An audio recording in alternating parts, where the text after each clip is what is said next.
Putin affirms that Russia has contributed to solving complicated issues related to the Syrian crisis and the Iranian file.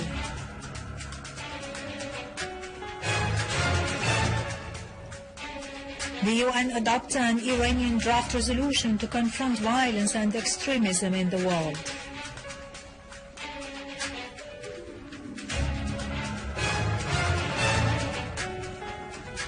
The Syrian Arab army destroys terrorist hideouts and inflicts on them heavy losses in Aleppo, Idlib, Homs and Damascus suburbs.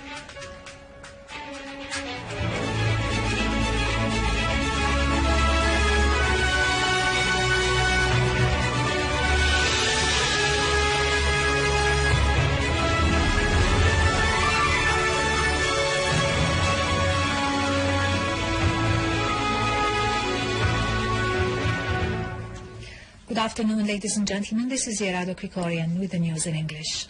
Syria's permanent representative to the UN, Dr. Bashar Al-Jaafari, has affirmed that the atrocities perpetrated by the Al-Qaeda-linked armed terrorist groups against the Syrian people confirm the fact that the Saudi regime is the main funder and supporter of terrorism in Syria and the world. Reading out Syria's statement prior to the General Assembly's adoption of a draft resolution presented by Saudi Arabia against Syria, Al-Jaafari said, "The international legal framework within which the General Assembly works is based on the principle of non-interference in states' internal affairs under any pretext, as such interference would obstruct a peaceful solution through a comprehensive national dialogue among the Syrians." Al-Jaafari warned that such resolutions would encourage the continuation of armed violence in service of the agendas of certain states that seek to foil the Geneva II conference. The paradox, Al-Jaafari added, is that the Saudi regime, which represents the peak of human rights violations practiced against its own people as well as against Muslim and Arabs, and which is the main exporter and patron of the Takfiri terrorism, ironically submits a draft resolution that calls for the protection of the Syrian people, while it is openly set at the same time on interfering in Syrian affairs and igniting the crisis and obstructing its solution.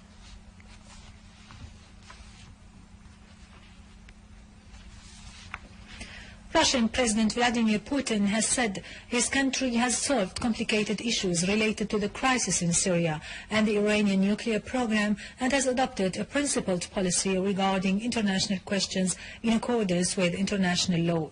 Putin's remarks came during the 9th annual press conference he held in Moscow in the presence of 2,000 Russian and foreign journalists.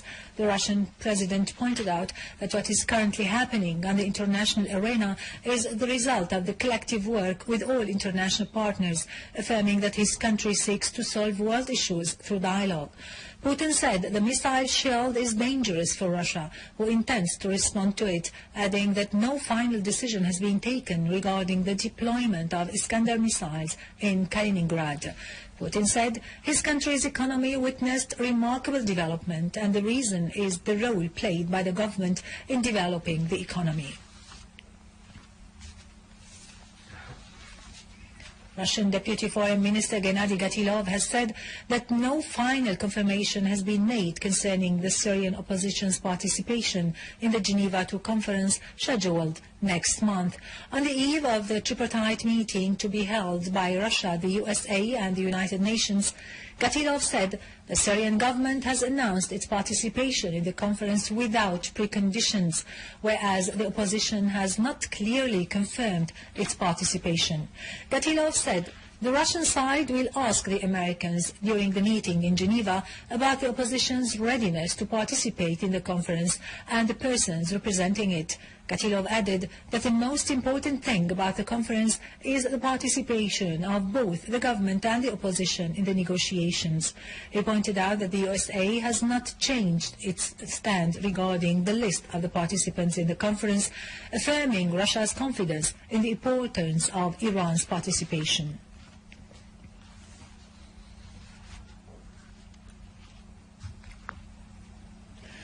The UN General Assembly has approved with a majority the Iranian President Hassan Rouhani's proposal to confront violence and extremism in the world.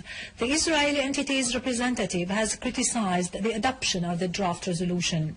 Iran's permanent representative to the UN, Mohammad Khuzai, said the UN adoption of President Rouhani's proposal as a resolution is an important achievement of the international organization as it aims at uprooting this despicable phenomenon which immensely jeopardizes the world. The Iranian representative said his country calls for combating the phenomenon of terrorism and extremism in the world, particularly in the Middle East, stressing that what is happening in Syria and some African countries is a wave of extremism and terrorism that threatens world security and stability and leads to the death of thousands of innocent people every year.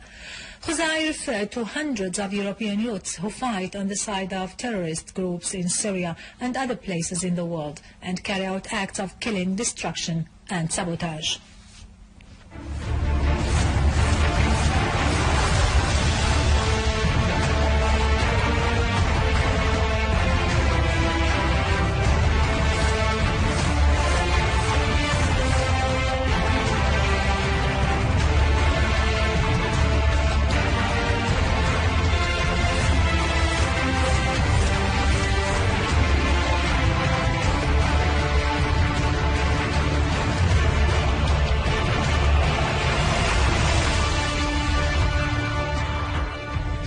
Units of the Syrian Arab Army continued their operation against terrorist gangs in Adra city, tightening siege upon them. A military source said that the army was able to disrupt their supplies routes, eliminating scores of them. The army dismantled a large number of anti-tank mines weighing between 15 to 25 kilograms. In Homs countryside, units of the Syrian Arab Army destroyed a number of boats used by armed gangs in Qisin Gulf in Al-Rastan. Our armed forces also killed and wounded members of an armed terrorist group in Al-Ghasabiyya and Al-Khalidiyya in Ad-Dar al-Kabira.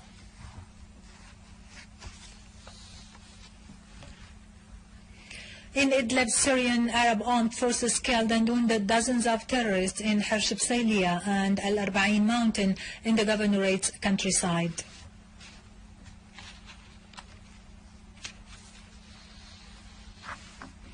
In Aleppo, units of the Syrian Arab Army killed and wounded dozens of terrorists in 6 different neighborhoods and intercepted an infiltration attempt by a terrorist group into Al-Amiriya area, killing most of its members. Meanwhile, units of the Syrian Arab Army killed and wounded scores of terrorists and destroyed 14 cars and vehicles used by them.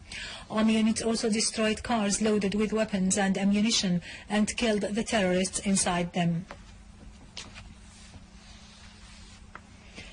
The Syrian Arab Army continues its operations in undermining terrorist hideouts and gatherings in Latakia's northern countryside, challenging the cold weather and the heaps of snow as temperatures went down to -10 degrees centigrade. The Syrian Arab Army's operations against the terrorist gatherings focused on Salma village, where the army scored direct hits among their ranks. Syrian Arab Army units also foiled an attempt by an armed terrorist group to infiltrate inside Salma village, killing and wounding the members of the group.